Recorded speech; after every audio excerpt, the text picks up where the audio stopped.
Nice. I don't really have to worry about ball contact anymore. I just let it swing, and the ball meets the face, and the ball goes into the air. It's pretty cool.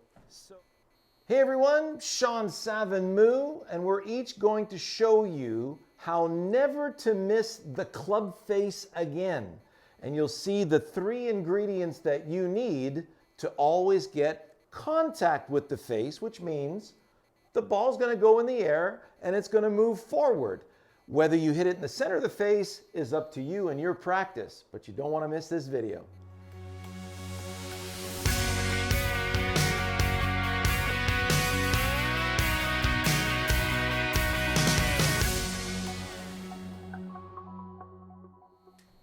Now, to get the ball airborne, really simple. The ball needs to meet the face of the club. But in order for that to happen, the sole of the club has to be in the grass, right? See how that works right there? So in order to get the sole of the club to meet the grass, well, all you have to do is cut grass. This is really what the sole of the club was meant to do. So I take my grass whip, and I'm just going to cut the grass in both directions. Can you hear the sound of that grass whip cutting the grass? So if I were to put the ball on a tee here, and I wanted to cut through this tee, well then the ball would end up meeting the ground. It just falls straight to the ground. So when I'm cutting through the grass with the sole of the club, the ball is then going to meet the face of the club. So a couple of really easy tips. The first one is cutting grass. So I'm going to go ahead and do that one right now. And all I'm going to do is cut grass in a specific direction. So just simply cutting grass.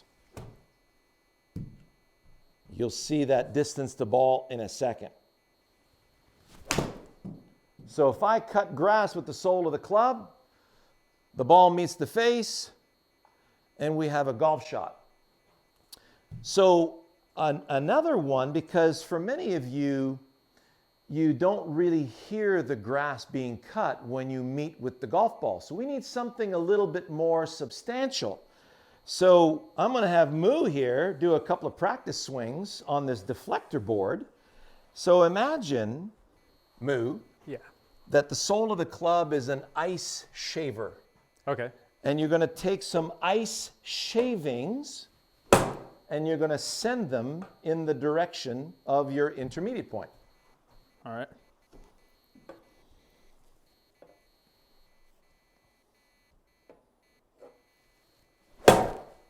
Awesome. So the question I have for you now is, can the ball stop you from sending ice shavings to the target? No, it can't. So notice the nature of what we just talked about. When you're sending ice shavings to target, don't you feel deflection? Yeah, I do, big time. You don't feel gouginess, you feel deflection. Yeah. So what we're looking for is a nice deflection in the direction that we want the ball to start.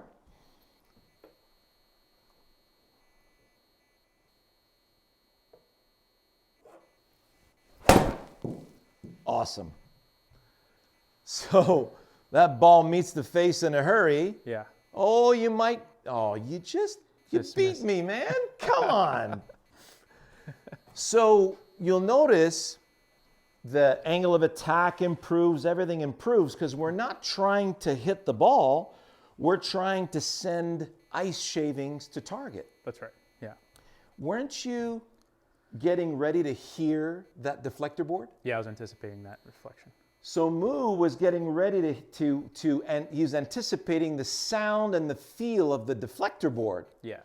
So because you got a nice deflection, the ball met the face and leaped into the air. Right. How cool is that? Yeah.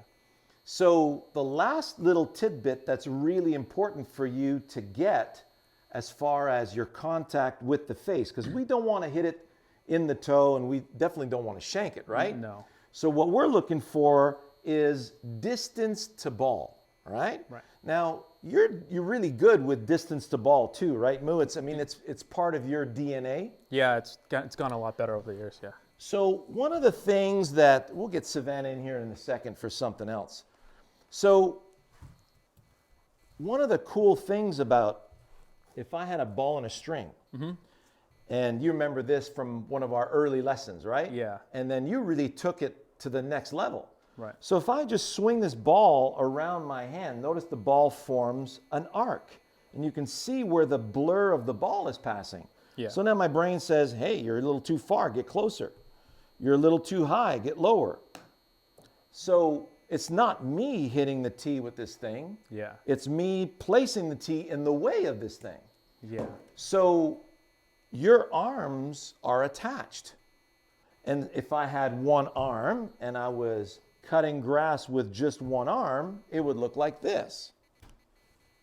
So now I look down and I see where the club is passing, right there under my shoulder, bring that to the ball. I don't really have to worry about ball contact anymore. I just let it swing, and the ball meets the face, and the ball goes into the air. It's pretty cool. Moo's old routine for finding distance to ball Yeah. was very much predicated on what I just showed you. So show us your old routine, Moo. Okay. And Moo's routine has really evolved since then because he's always hitting it in the center of the face. So he would see where the club is passing, set the club down, and bring it in. Oh, yes. And that's right in the center of the face. Heading back. Get in. Oh, my goodness. So close. Moo, I mean, look at you, man. Moo's all grown up. He's had his 4th year of golf. Yeah. And man, is he really taken it in stride. So for those of you who have trouble with your distance to ball, what's really important is that you get your posture first, like Moo did. You do a couple of practice swings to see where the blur of the club is going to pass, and then you bring that into the ball. Now you've got the right distance between you and the ball. What's critical at that point is that you do like I did and what Moo did.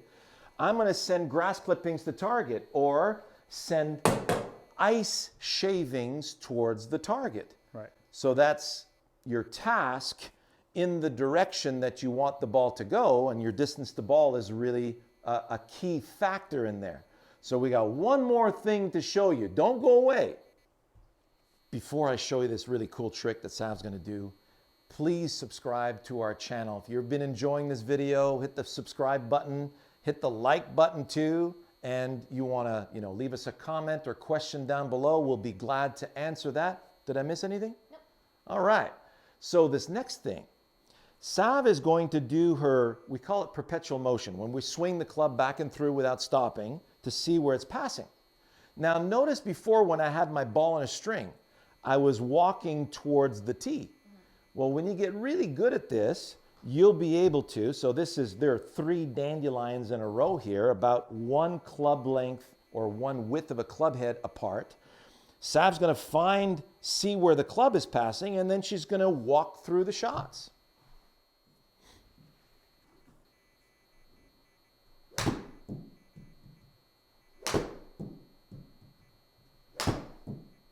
Woo! All right.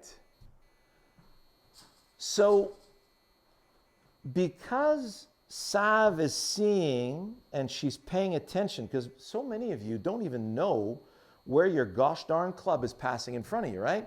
So once you see where the club is passing, your brain knows exactly how far to step. So a good exercise would be, well, if I'm a farmer and I want to maximize my farming, look at how tidy my rows of grass are when I'm cutting. So that's why we put these about 1 width of a club head apart.